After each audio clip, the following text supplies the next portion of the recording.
Eu fico muito feliz pela oportunidade e eu espero que vocês sejam abençoados, assim como eu fui quando preparei a mensagem a vocês. Abram suas Bíblias, irmãos, em Mateus capítulo 28.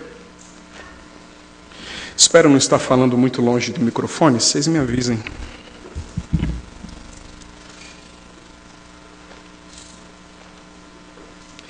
Mateus capítulo 28. Uma passagem aqui que nós já lemos, mas vamos reler.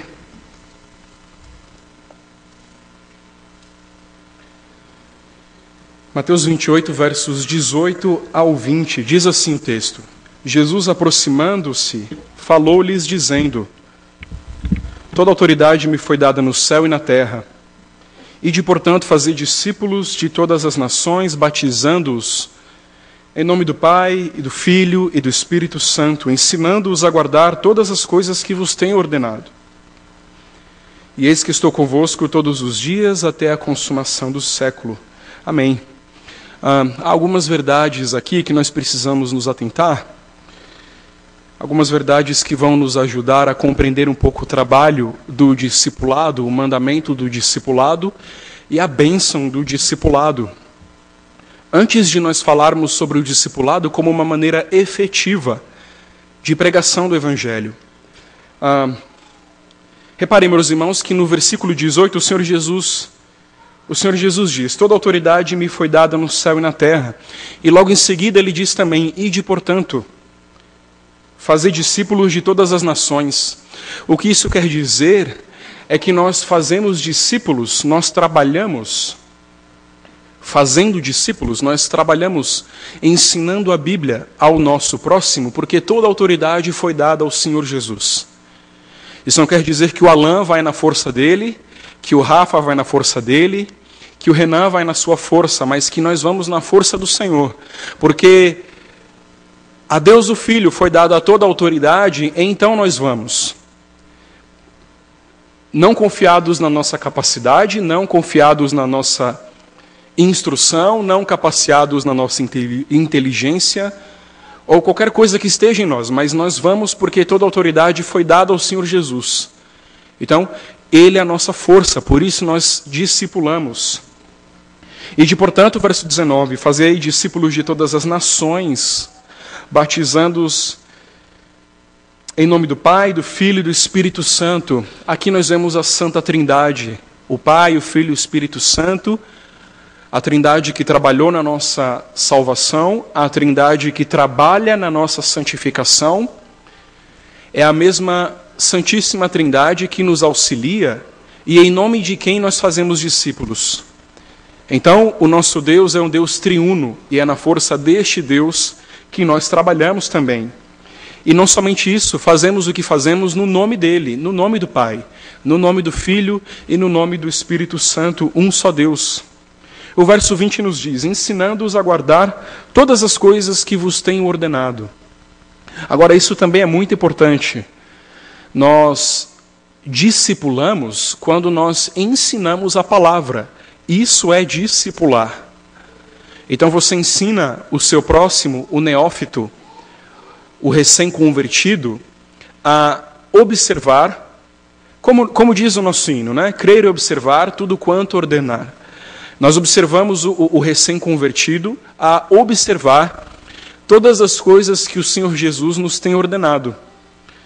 Então, nós não falamos sobre usos e costumes, nós não falamos sobre gostos, o jeito que eu gosto, ou o jeito que eu gostaria que a igreja fosse, o que eu acho certo, o que eu acho errado, as minhas concepções, a minha concepção de religião. Não, eu ensino o que o Senhor Jesus ensinou. E nós precisamos nos lembrar também que o nosso Senhor Jesus cumpriu e endossou toda a lei de Deus para nós. Então, toda a lei moral de Deus, é isso que o Senhor Jesus nos ensinou e nos ordenou a observarmos. A lei moral de Deus, os 10 mandamentos. Nós não cumprimos a lei para então sermos salvos. Porque nós fomos salvos, então nós observamos a lei. Vocês percebem a diferença? A marca de um cristão é a sua obediência e caminho em santificação, progresso em santificação, na lei de Deus. O contrário disso é uma anti-lei, e é comum nós encontrarmos nas igrejas crentes que são anti-lei. Eu estou na época da graça, eu estou na dispensação da graça. Eu não preciso observar a lei. Primeiro que isso é um dispensacionalismo, e nós, como crentes presbiterianos, não somos dispensacionalistas. Em segundo lugar, porque isso tem uma concepção, afirmar esse tipo de coisa, dizer que hoje nós estamos na época da graça, quer dizer que os nossos pais não estiveram na época da graça. E quando eu digo os nossos pais, eu me refiro a Adão e Eva. Quando o Senhor Deus entregou a sua lei a Israel, ele foi gracioso. Isso é graça. E Yahvé entregar a sua lei ao povo é graça. É demonstrar ao povo o que um Deus santo e terrível requer. Então, lembrem-se de Êxodo capítulo 20, quando o Senhor Deus entrega os 10 mandamentos, o decálogo ao povo. E antes mesmo dele entregar a sua primeira lei, antes mesmo dele entregar o primeiro mandamento, ele diz o seguinte: eu sou o Senhor, eu sou Yahvé, vosso Deus, que vos tirei da terra do Egito, da casa da servidão. Então, é dessa maneira que Deus trabalha. Ele primeiro te salva, primeiro te redime, primeiro te dá todas as coisas de graça, depois te diz o que você precisa fazer e te capacita pelo Espírito Santo a fazer. Percebem? Então, nós observamos a lei porque nós temos prazer na lei. Nós temos prazer na lei porque ela reflete o caráter santo de Deus. Alguém que não tem prazer na lei de Deus, alguém que não tem prazer na Escritura, não é um discípulo. Não é ele um discípulo. Pelo contrário, alguém que medita na lei do Senhor de dia e de noite, não se detém na roda dos escarnecedores, nem se assenta com os zombadores, não se detém nos seus caminhos, como diz o Salmo 1. Alguém assim é um discípulo de Cristo. Alguém que entendeu que primeiramente foi redimido, foi salvo pela graça de Deus. Alguém que foi tirado da terra do Egito, da casa da servidão. O que isso quer dizer? Alguém que foi tirado do poder do pecado. Foi isso que Deus fez com você. Tirou você do poder do pecado, da casa da servidão e debaixo de uma condenação justa, porque todos nós éramos filhos da ira. Você era um filho da ira. A ira de Deus, santa e terrível, pairava sobre a sua cabeça. Mas Ele te resgatou e te redimiu, e hoje fez de você, fez de mim, fez da sua igreja uma igreja de discípulos. É importante nós considerarmos tudo isso antes de nós falarmos sobre discipulado como um meio efetivo de pregação do Evangelho. Nós lemos os versículos 18 a 20 de Mateus capítulo 28, mas considerem comigo brevemente o versículo 17. Vamos ler os versículos 16 e 17. Eles dizem assim: seguiram os 11 discípulos para a Galiléia, para o monte que Jesus lhes designara. E quando o viram, o adoraram, mas alguns duvidaram.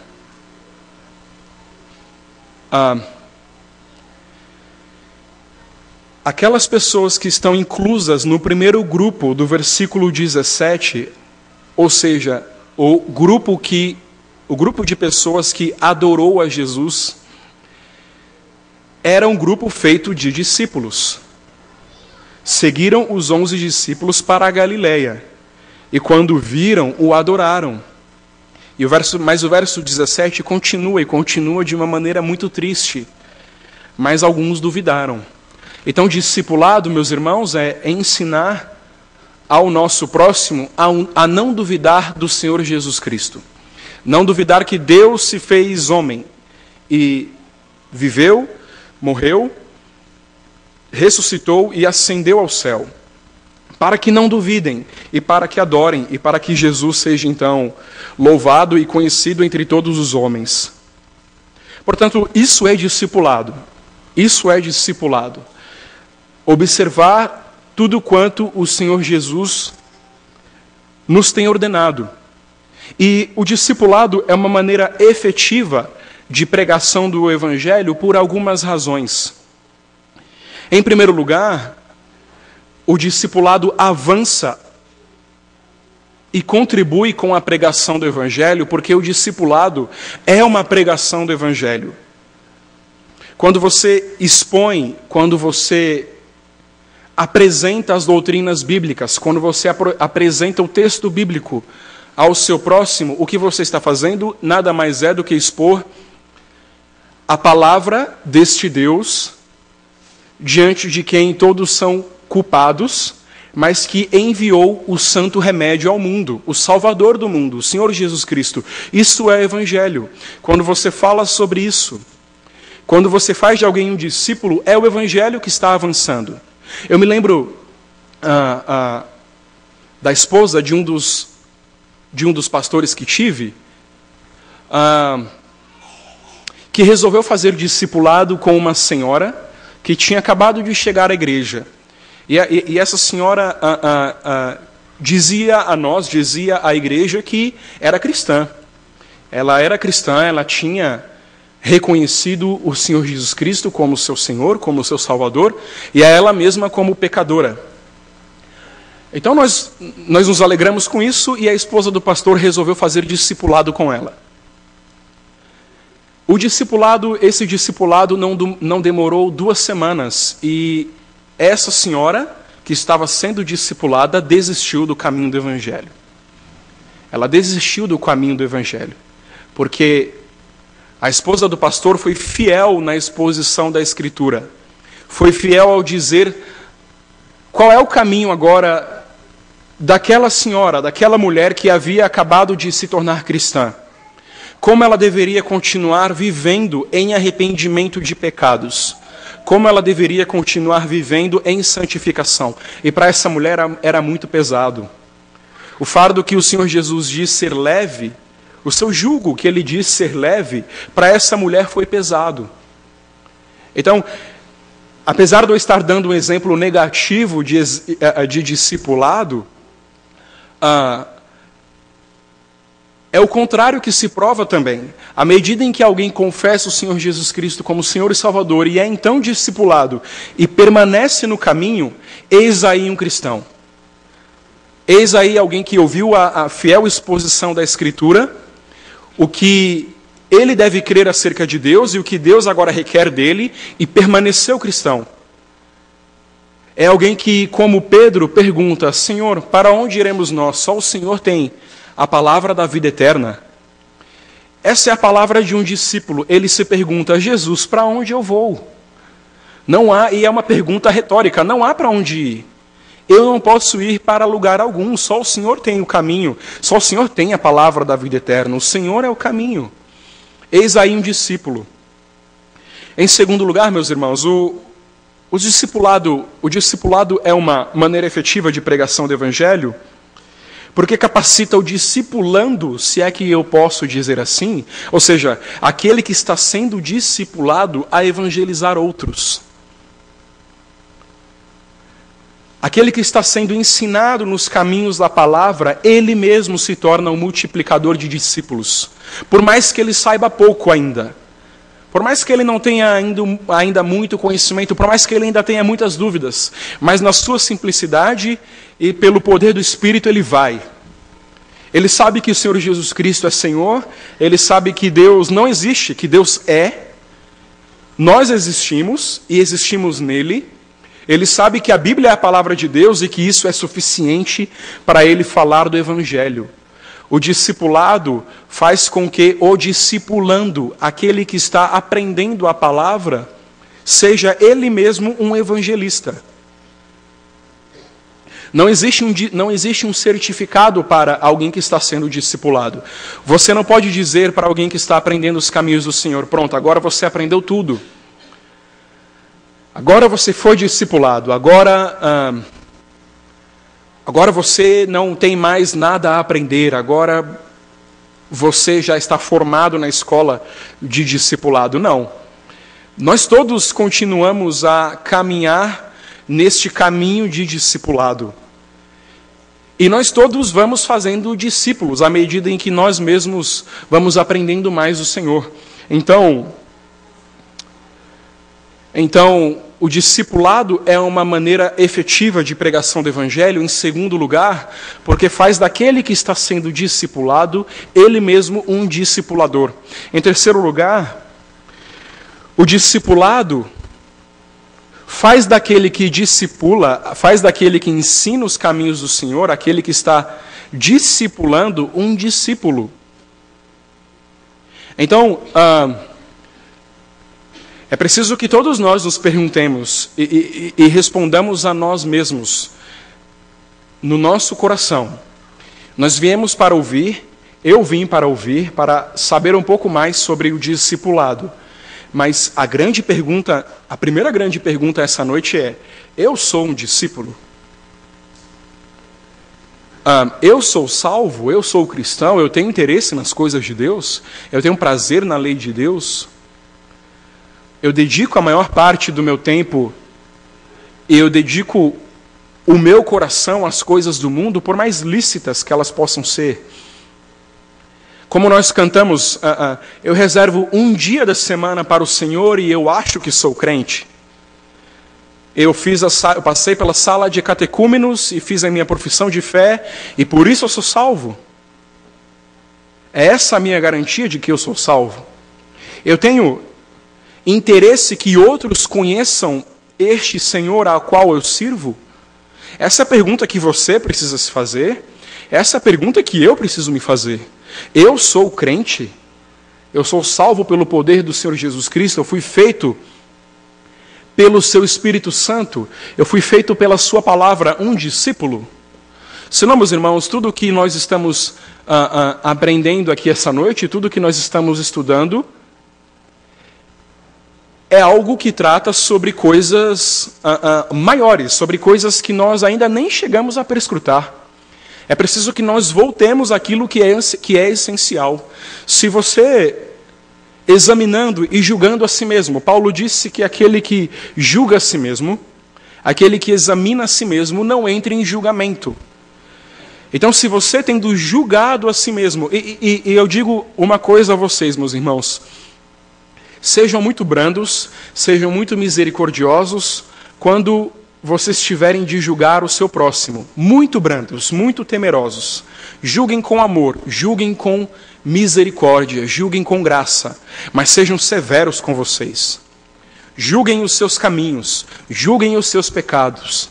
Não peguem leve com o coração de vocês, com os pecados que dormem no coração de vocês, com aqueles pecados que vocês ainda nem conhecem. Não sejam como a Gabriela.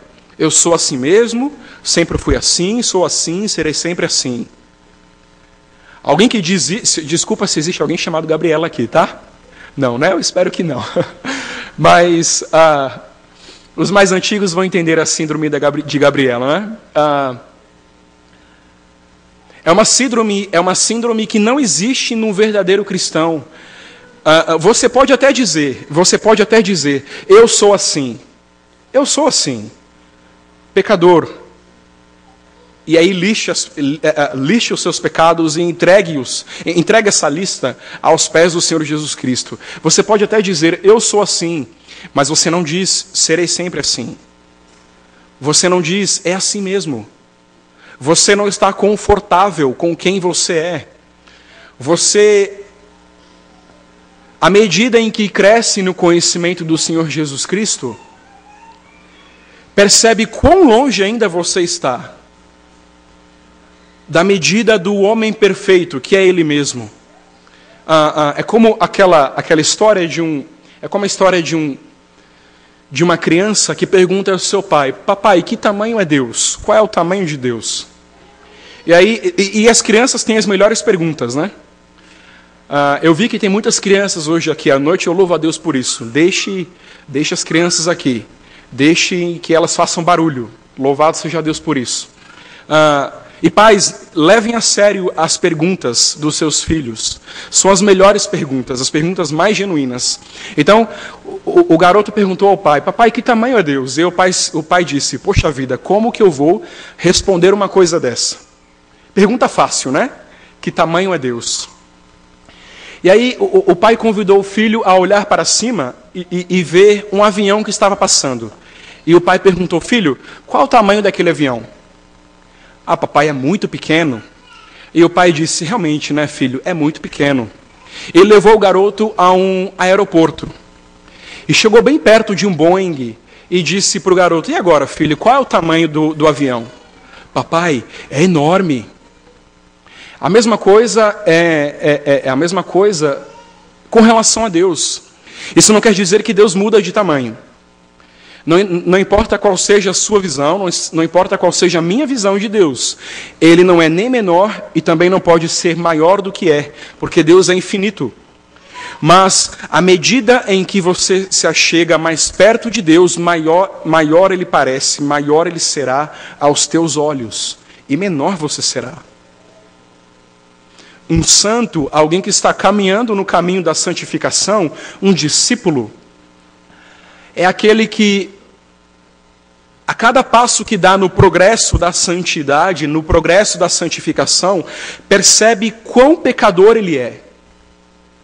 Se você está fazendo algum progresso na escola da santificação, na escola da palavra de Deus, na escola do discipulado, cada vez mais você vai reconhecer a sua depravação, a sua sujeira, a sua podridão, a lama moral que existe no seu coração. Então, queridos, em terceiro lugar, o discipulado é uma maneira efetiva de pregação do Evangelho, porque faz daquele que discipula um discípulo. Então, essa é uma pergunta que nós precisamos nos fazer. Sou eu mesmo um discípulo? E que Deus nos ajude e nos dê graça quando nós pensamos sobre isso. Então, em primeiro lugar, o discipulado é uma maneira efetiva de pregação do Evangelho, porque é fiel na exposição da Escritura. Em segundo lugar, porque capacita aquele que está sendo discipulado a evangelizar os outros. Em terceiro lugar, porque faz daquele que discipula um discípulo. Tendo falado sobre isso, é importante agora nós falarmos, eu quero falar a vocês, meus irmãos, muito brevemente sobre discipulado confessional. Discipulado confessional. Renan, ok. O discipulado é uma maneira efetiva de pregação do Evangelho. E esses 3 pontos que eu listei não são os únicos 3 pontos. Na verdade, há muito mais, há muitos outros 3 pontos. À medida em que nós trabalhamos no discipulado, nós percebemos isso, mas... Ok, Renan, agora como eu posso discipular? Como fazer discípulo? Como trabalhar o discipulado na vida do meu próximo? E a minha sugestão, a minha humilde sugestão diante do Senhor a vocês, meus irmãos, é: apliquem um discipulado confessional. E o que eu quero dizer por confessional? Por discipulado confessional, eu quero dizer aquele discipulado que leva em conta a nossa teologia e tradição presbiterianas, reformadas. Não tenham vergonha de dizer que vocês são calvinistas, que vocês são reformados. Como Spurgeon disse, eu não estou levantando a bandeira de Calvino. Eu estou com Calvino levantando a bandeira do Evangelho. Você é presbiteriano e eu espero que isso não seja à toa. Porque eu espero que, pelo contrário, você seja presbiteriano, porque você entendeu que, pela graça de Deus, a Igreja Presbiteriana da Vila Formosa tem a melhor sistematização e a melhor interpretação possível da Escritura. É só por isso que você é presbiteriano. Não é porque você gosta daquele, não é porque você gosta daquela, não é porque você se acha melhor do que os seus irmãos de outras denominações, mas porque você compreendeu que a teologia reformada é a interpretação mais fiel possível da Escritura. E eu tenho encontrado, meus irmãos, muito tristemente, eu falo isso com tristeza no coração, muitos presbiterianos que desprezam a sua própria teologia. Na verdade, eles gostariam de transformar a igreja presbiteriana em qualquer outra igreja. Eles gostariam de trazer elementos estranhos para o culto. Eles gostariam que a pregação fosse mais avivada. Eles gostariam de mudar a igreja presbiteriana. Eles gostam da igreja presbiteriana porque é uma igreja sem escândalos. Eles gostam da igreja presbiteriana porque a ordem no culto. Mas a história e a tradição presbiterianas são muito mais do que isso. E eu digo uma coisa a vocês: a nossa teologia reformada, a nossa teologia presbiteriana é muito perigosa. A razão por que eu creio que há tantos irmãos que são apenas confessionalmente presbiterianos e não presbiterianos de coração, é porque eles sabem que à medida em que eles estudam a teologia reformada, à medida em que eles estudam a Escritura, tendo a teologia reformada como seu guia, eles sabem também que muito lhes será exigido. A teologia reformada, a teologia presbiteriana é perigosa justamente por conta disso. Ela não vai deixar você quieto no seu lugar. Ela vai machucar o seu coração até que você seja constrangido a se santificar, a abandonar os seus pecados, a observar a lei de Deus, a louvar o nome de Cristo, a se dedicar ao estudo da Escritura, a piedade presbiteriana, a piedade puritana dos nossos pais puritanos. É por isso que muitos de nós mantêm distância da teologia presbiteriana. Nós queremos a igreja presbiteriana, nós queremos congregar aqui, mas nós temos medo da teologia presbiteriana porque ela é desconfortável para aquele que está na sua zona de conforto. Então, a teologia presbiteriana, a teologia reformada, meus irmãos, é uma teologia prática, é uma teologia da vida. Os primeiros crentes que pisaram nesta terra brasileira sofrida foram crentes calvinistas. Lá na Baía de Guanabara, no Rio de Janeiro, mortos, mártires pela causa do Evangelho. E isso há 400 anos, enviados por Calvino. Calvinistas. A denominação mais antiga, a denominação evangélica, cristã evangélica, mais antiga do Brasil, é a Igreja Presbiteriana do Brasil. Então, a teologia presbiteriana é uma teologia de missões, é uma teologia de piedade, é uma teologia de santificação, é uma teologia de estudo da Escritura. E permitam-me fazer um parênteses. Estudo da Escritura, e não estudo efetivo da Escritura, e não somente, quando muito, o simples comparecimento à escola bíblica dominical. Muitos de nós são advogados, muitos de nós são designers, muitos de nós são administradores, muitos de nós são, ou futuros, né? Engenheiros, e o que quer que seja. E se qualquer um de nós visitar a nossa biblioteca, nós vamos encontrar muitos livros nessas áreas, porque nós estamos interessados nessas áreas. Mas quanto nós somos capazes de investir em bons livros de teologia, bons livros de espiritualidade cristã? Quanto? Então, o pastor Russell Shedd, pastor batista, diz que Deus vai cobrar de uma geração que gasta 300, 400, 500 reais num tênis e acha 50 reais muito num livro de teologia. Então, essa é a nossa teologia reformada, essa é a nossa tradição presbiteriana. E também eu preciso fazer uma outra observação. Quando eu falo sobre tradição presbiteriana, eu estou falando de algo completamente diferente de tradicionalismo. O reverendo Hernandes Dias Lopes diz que, muito corretamente, ele vai no alvo, diz que tradicionalismo é a fé morta dos vivos. tradicionalismo é a fé morta dos vivos, é uma fé sem sentido. Você está vivo, mas a sua fé está morta. Isso é tradicionalismo. Mas o reverendo Hernandes Dias Lopes diz que tradição é a fé viva dos mortos. Nós não queremos coisas novas, nós não queremos novas doutrinas, porque Deus falou nesses últimos dias pelo seu Filho, depois de ter falado aos pais pelos profetas, de muitas maneiras. Nós temos Cristo, nós não queremos uma fé nova, nós não queremos novas revelações, novas interpretações. Me dê aquela velha teologia, eu quero a velha teologia, eu quero a velha espiritualidade provada. Aquela teologia da qual fala o profeta Jeremias. Perguntai pelas veredas antigas, qual é o bom caminho? Então, Deus nos diz na sua palavra, pelo profeta Isaías, perguntem pelas veredas antigas, qual é o bom caminho? O caminho que já está marcado, já está gasto, cheio de pisaduras, porque os nossos pais na fé caminharam por eles.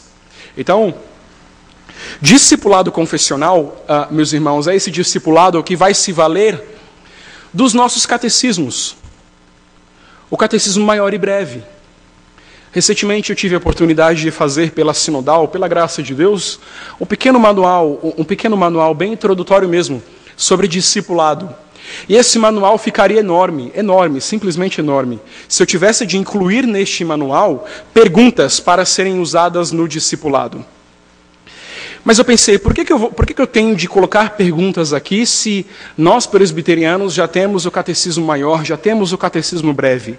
Isso é um discipulado confessional. É quando nós nos valemos das ferramentas que o Senhor nos deu pelos catecismos maior e breve de Westminster.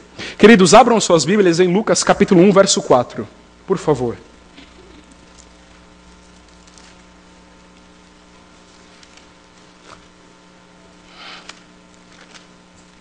Lucas capítulo 1, verso 4, diz assim, é Lucas escrevendo ao seu amigo Teófilo, e ele dedica o evangelho ao qual ele pesquisou, a qual ele empreendeu uma pesquisa, e no versículo 4, Lucas diz a Teófilo, eu escrevi todas essas coisas para que tenhas plena certeza das verdades em que foste instruído. Todo o evangelho de Lucas tem esse objetivo, para que Teófilo, e Teófilo quer dizer amigo de Deus, né? Ou seja, você e eu, para que nós, amigos de Deus, tenhamos plena certeza das verdades em que nós fomos instruídos. E essa palavrinha aqui, instruído, no grego, remete à palavra catequese. É uma derivação da palavra catequese. O que Lucas está dizendo a Teófilo, eu ia dizer Timóteo já. O que Lucas está dizendo a Teófilo é o seguinte, Lucas, eu escrevi todo esse evangelho para você, meu irmão, para que você tenha plena certeza das verdades em que você foi catequizado. Catequizado. Meus irmãos, o que é um catecismo? O que é a catequese? O catecismo, a catequese, é esse manual popular das crenças cristãs. Catequese, um dos significados de catequese quer dizer ensinar, falar a viva voz, ou ensinamento do alto. Isso quer dizer catequese. Nós precisamos ter cuidado, porque nós somos brasileiros, e nós vivemos numa sociedade majoritariamente ainda católico-romana. Muitos de nós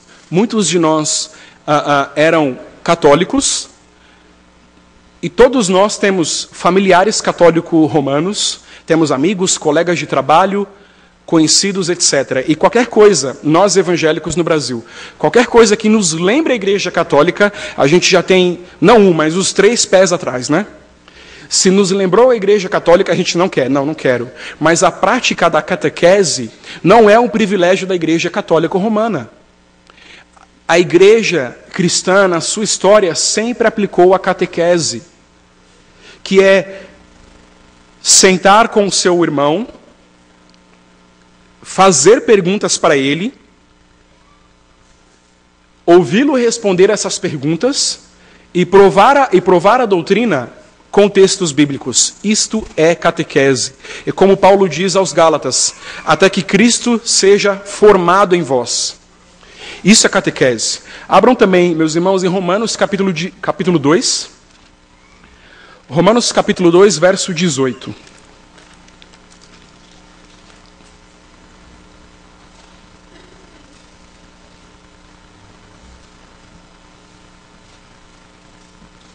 Vamos ler os versos 17 e 18.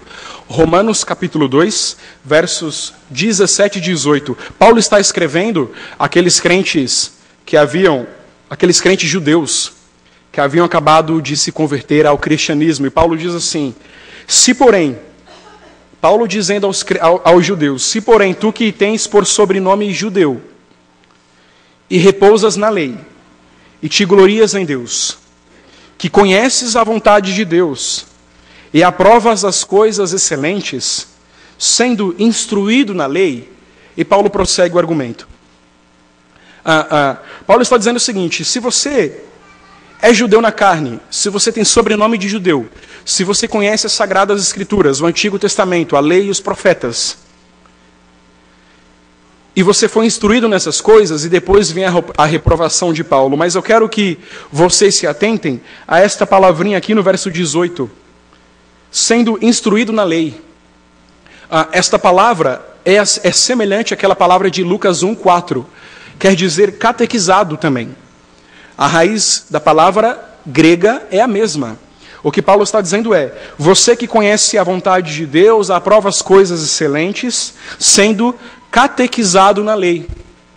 Então, a catequese era um meio comum do povo de Deus. No Antigo Testamento, dos judeus.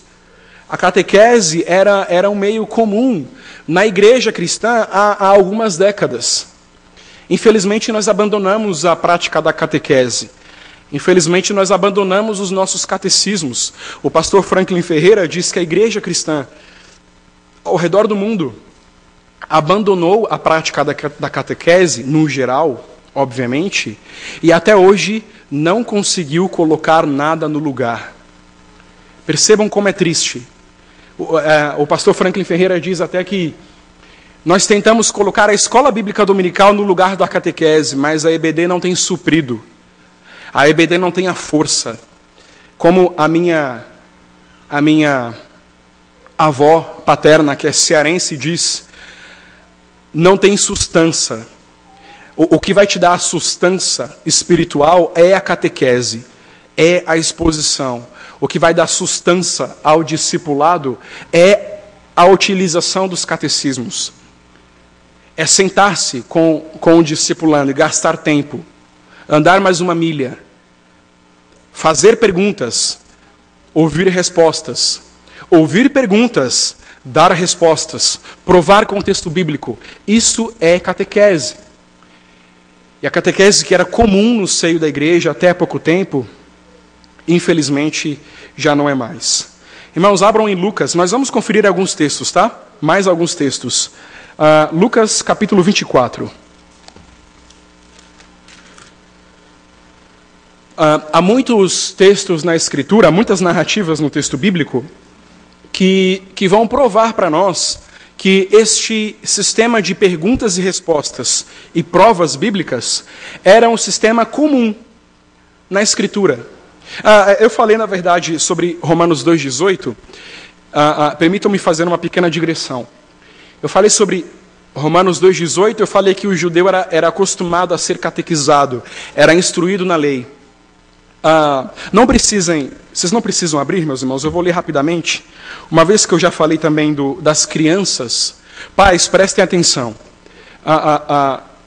E vocês que querem ser pais também, prestem atenção, meus irmãos. Deuteronômio, capítulo 6, verso 6, diz o seguinte: estas palavras que hoje te ordeno estarão no teu coração.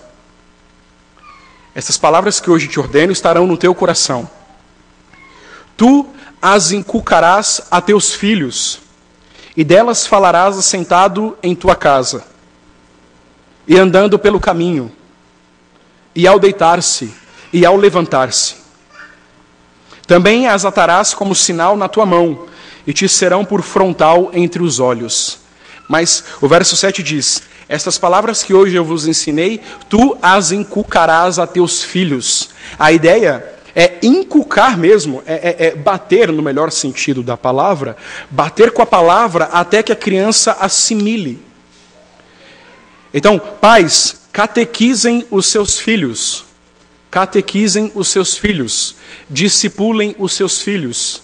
Obedeçam Deuteronômio 6:6. Deus vai cobrá-los acerca disso. Então, Lucas capítulo 24. Lucas capítulo 24, a partir do verso 25, diz assim, meus irmãos. Então lhes disse Jesus: honestos e tardios de coração para crer tudo que os profetas disseram. Porventura não convinha que o Cristo padecesse e entrasse na sua glória? E começando por Moisés, discorrendo por todos os profetas, Jesus expunha o que a seu respeito constava em todas as Escrituras. Há muitos textos narrativos na Bíblia, como esse em Lucas 24, os discípulos do caminho de Emaús, que vão nos provar que este sistema de discipulado pela catequese era utilizado pelas personagens bíblicas. Eles discipulavam através deste sistema de perguntas e respostas, e é isso que Jesus faz aqui. Em primeiro lugar, Jesus faz a pergunta. Verso 26. Não convinha que Cristo padecesse e entrasse na sua glória? Estas são as perguntas esse é o tipo de metodologia, de didática que nós encontramos nos catecismos. Qual é o fim principal, supremo do homem? Primeiro vem a pergunta. A pergunta que Jesus faz é retórica. Não convinha que o Cristo padecesse e entrasse na sua glória? Qual que é a resposta para essa pergunta? Não convinha que o Cristo padecesse e entrasse na sua glória? A resposta é óbvia, porque a pergunta é retórica. Sim, convinha. Jesus faz a pergunta, o discípulo responde, e Jesus dá a prova. Verso 27. E começando por Moisés, Jesus ia discorrendo pelos profetas, expondo o que a seu respeito constava em todas as Escrituras. É isso que os nossos catecismos maior e breve vão fazer. E que outros catecismos da Igreja Cristã, da Igreja Reformada também fazem, como o Catecismo de Heidelberg. Eu quero falar muito brevemente sobre ele. Então, este sistema de pergunta e resposta é bíblico. Fora aquelas passagens que nós lemos, Lucas 1:4, Romanos 2:18, em que a palavra lá é catequese mesmo, é catequizado, catecúmeno. Fora aquelas passagens, também há muitas outras. Fora essa passagem da aplicação do sistema de catequese, há muitas outras também. Mas nós precisamos seguir adiante, não daria tempo para nós verificarmos todas essas passagens. Então, meus irmãos, os nossos catecismos, maior e breve, devem ser utilizados no nosso trabalho de discipulado por 5 razões. Por que nós devemos aplicar um discipulado confessional? Eu, Renan, confesso a fé reformada presbiteriana, os símbolos de Westminster, e eu, pela graça de Deus, me comprometo a viver de acordo com essa exposição da Escritura e pela palavra, sendo a Bíblia a minha única regra de fé e prática. Os catecismos vão nos ajudar em 5 pontos. Por que do discipulado confessional? Em primeiro lugar, o caráter didático da catequese. O caráter didático dos catecismos. Não é preciso gastar tempo aqui, eu já falei sobre isso. Os catecismos são didáticos.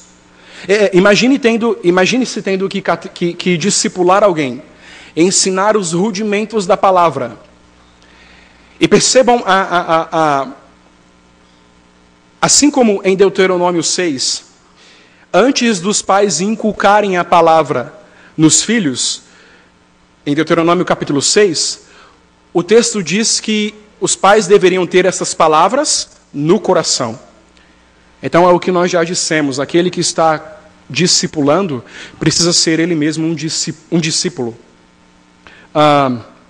Aqui, no sentido da aplicação do catecismo, nós precisamos nos atentar ao fato de que aquele que ensina está procurando fazer com que todas as coisas sejam plenamente entendidas por aquele que está sendo ensinado.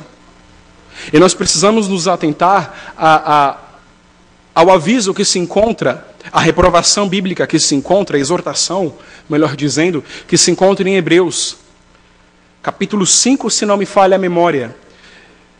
Hoje, no tempo em que vocês deveriam ser mestres, eu ainda tenho de dar a vocês leite espiritual.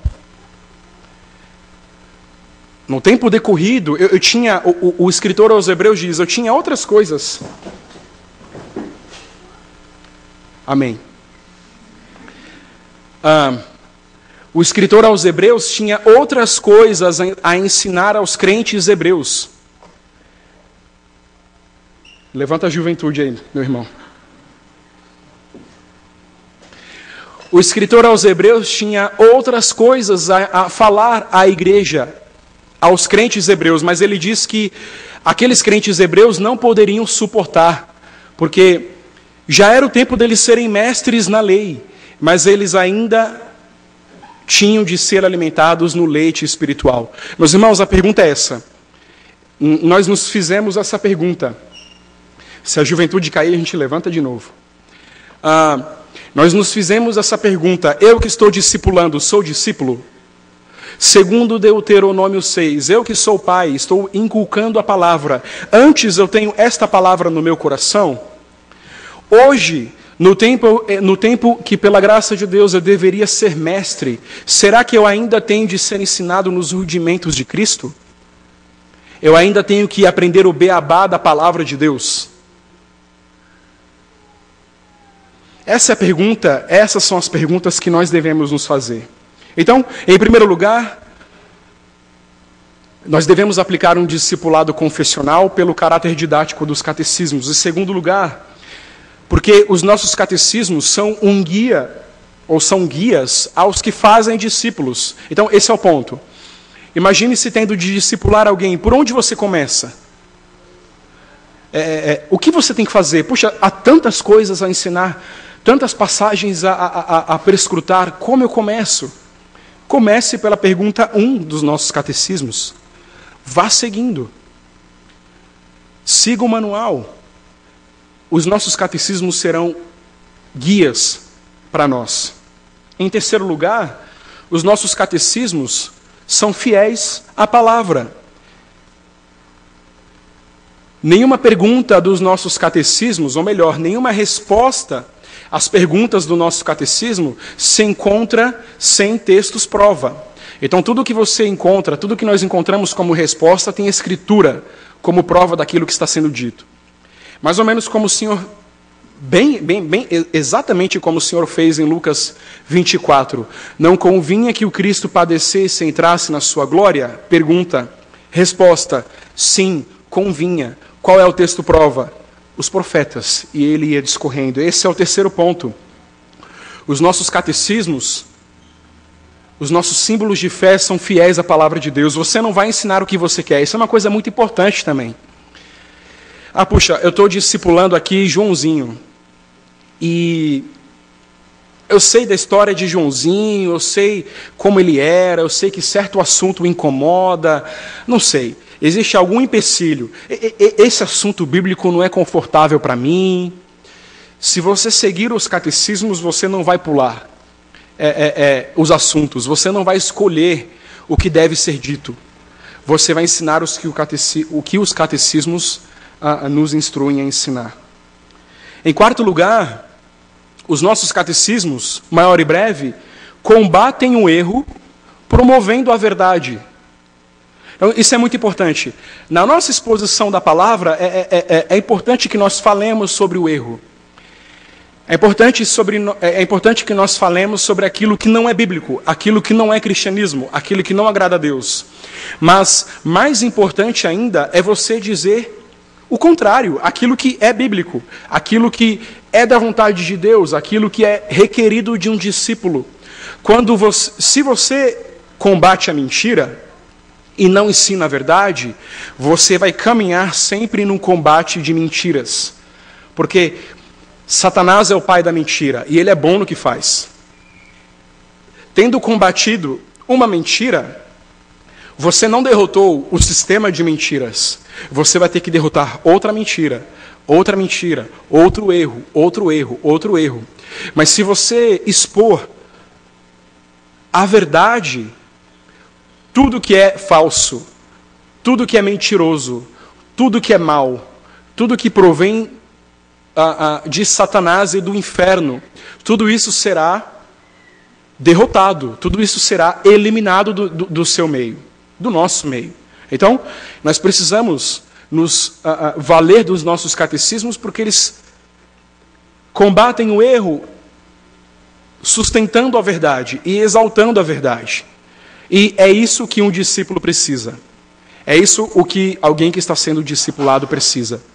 Em último lugar, meus irmãos, os catecismos reafirmam a nossa tradição e espiritualidade reformadas. É o que eu disse no começo. Eu quero fugir de toda a glória do homem. Que Deus me sonde. Eu quero fugir de toda a glória por ser presbiteriano. Se é que isso significa alguma coisa diante do mundo, se é que isso significa alguma coisa em si. Não há glória em ser presbiteriano. Mas a glória em ser presbiteriano é que você é servo de Deus. Essa é a nossa glória, a nossa cruz. O nosso caráter de servo, de escravo do amor de Cristo. De homens e mulheres apegados à sua lei. Então, a nossa tradição, a nossa espiritualidade presbiteriana, reformada, puritana, a nossa piedade, é a piedade, é a tradição, é a teologia presbiteriana que enviou missionários ao mundo, que construiu nações, os Estados Unidos da América, por exemplo, com as 13 colônias, dos crentes reformados fugindo da Inglaterra, da coroa. Os Estados Unidos foram fundados por crentes reformados. É a teologia reformada que dissipou as trevas do catolicismo romano pelo mundo. Não à toa, um dos motos da teologia reformada, da reforma protestante é: depois das trevas, luz. Depois das trevas, luz. Você e eu, depois das trevas, vimos a luz. E pela graça de Deus foi o Espírito Santo nos guiando, nos auxiliando com a instrumentalidade da teologia reformada. Então, o caráter didático, o guia àquele que faz discípulo, fidelidade à palavra,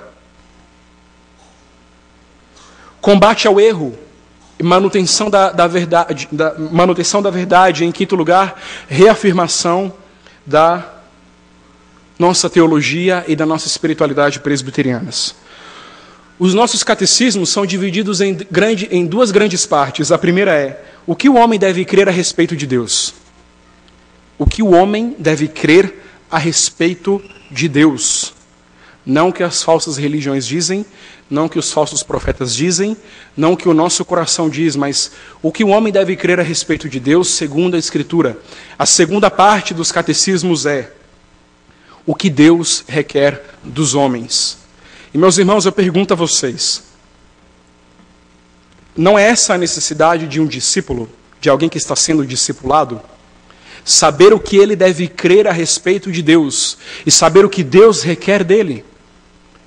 Louvado seja Deus pelos nossos catecismos, louvado seja Deus pela nossa tradição presbiteriana, louvado seja Deus pela nossa piedade calvinista, louvado seja Deus porque Ele fez a Igreja Presbiteriana do Brasil um dos grandes baluartes da sã doutrina. Eu creio nisso, meus irmãos, que Ainda há sã doutrina no Brasil, porque Deus tem sustentado a sua igreja evangélica, todas as denominações, porque Ele tem sustentado a igreja presbiteriana do Brasil. Quando os nossos irmãos de várias denominações querem aprender sobre doutrina, quando eles querem aprender segundo um material confiável sobre piedade, sobre espiritualidade, eles recorrem a nós. Eles vão ler o que nós escrevemos. A glória seja toda do Senhor.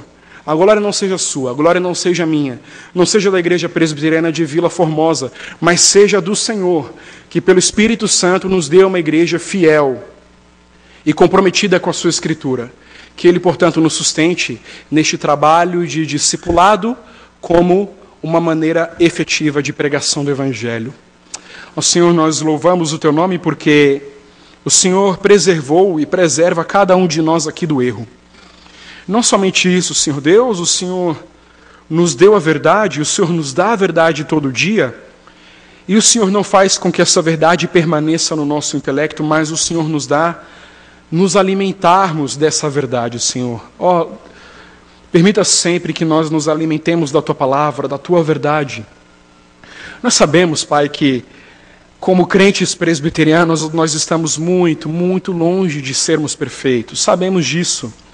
Mas nós reconhecemos a bênção que o Senhor nos deu, que é a teologia reformada, que é a história da teologia reformada ao longo dos séculos, que é esse comprometimento, Senhor Deus, com a Tua palavra. Aplica, Senhor Deus, esse estudo da Escritura no nosso coração, alimenta a nossa fé e nos dá, Senhor Deus, caminharmos pela vereda antiga, por esta vereda antiga.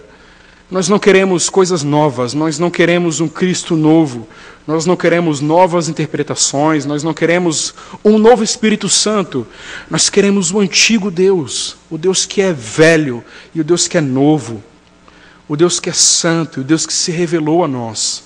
Nós queremos ouvir aquela velha história, nós queremos aquele antigo evangelho, mas que ainda assim é tão novo, é tão atual, é tão pertinente. Ó Senhor Deus, faz de cada um de nós aqui, antes de tudo, discípulos. Ó meu Deus, nos corrige naquilo que nós precisamos ser corrigidos. O Senhor sabe o quanto é. O Senhor sabe quanto é. Mas tenha misericórdia de nós, Senhor Deus, que a cada manhã elas se renovem, a Tua misericórdia se renove sobre nós. E também nos dê a Tua graça para não sermos somente discípulos, mas para cumprirmos o mandamento de Deus o Filho, a saber, o mandamento para que façamos discípulos. Nós sabemos que qualidade é importante, mas nós sabemos que o Senhor também se agrada de quantidade. Encha os nossos bancos, Senhor Deus, de discípulos. Encha os nossos bancos. Encha as nossas reuniões, Senhor Deus, de crentes que se comprometeram com a Tua palavra. E usa-nos, Senhor Deus. Nós somos vasos de barro? Sim, nós somos vasos de barro, mas nós carregamos um perfume preciosíssimo. E tudo isso para que a glória seja somente Tua. No nome de Jesus, todas essas coisas nós pedimos. No nome de Jesus, nós nos alegramos porque o Senhor já nos deu. Louvado seja o Teu nome, Pai. Amém.